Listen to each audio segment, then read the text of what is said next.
C'est un tête-à-tête très fructueux qui a conduit les deux personnalités à passer au peigne fin les problèmes majeurs de la jeunesse africaine. Échange au cours duquel la présidente de l'Union panafricaine de la jeunesse a premièrement remercié le secrétaire général des Nations Unies, Ban Ki-moon, d'avoir honoré à travers sa haute personnalité la jeunesse africaine en lui accordant cette entrevue capitale.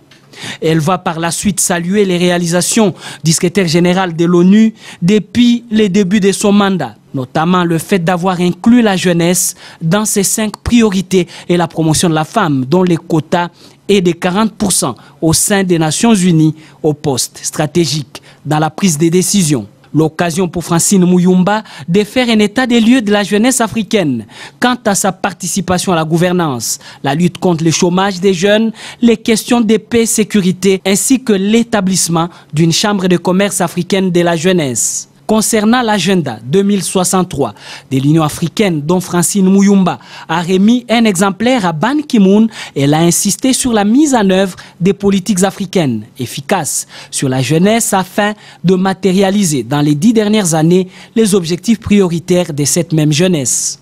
Enfin, la célébration l'année prochaine des 10 ans de la Charte africaine de la jeunesse qui devra se baser sur un rapport des réalisations de chaque État depuis son adoption en Gambie 2006.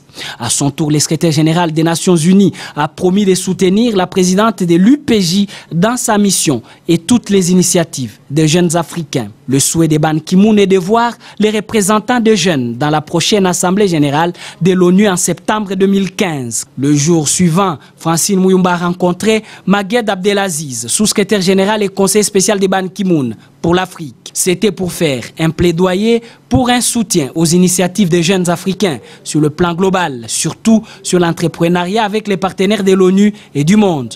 Démarche appréciée à sa juste valeur par le diplomate de l'ONU qui a promis de travailler avec le comité exécutif de l'UPJ en franche collaboration. Au terme de cet entretien, Francine Muyumba a accordé une interview d'une trentaine de minutes à la presse des Nations Unies sur plusieurs questions concernant la jeunesse africaine. Toujours aux Nations Unies, la présidente de l'UPJ s'est adressée aux étudiants du monde entier, 500 au total, au Millennium Campus Networks. Ils ont été édifiés sur le rôle qu'ils ont à jouer sur le développement durable, insistant sur le fait qu'il faut préparer l'avenir maintenant, prenant l'exemple de son parcours. Ancienne présidente des étudiants de l'Université de Namibie. Cette conférence a connu la participation des autorités américaines et celles des Nations Unies, ainsi que d'autres étudiants des différentes cultures.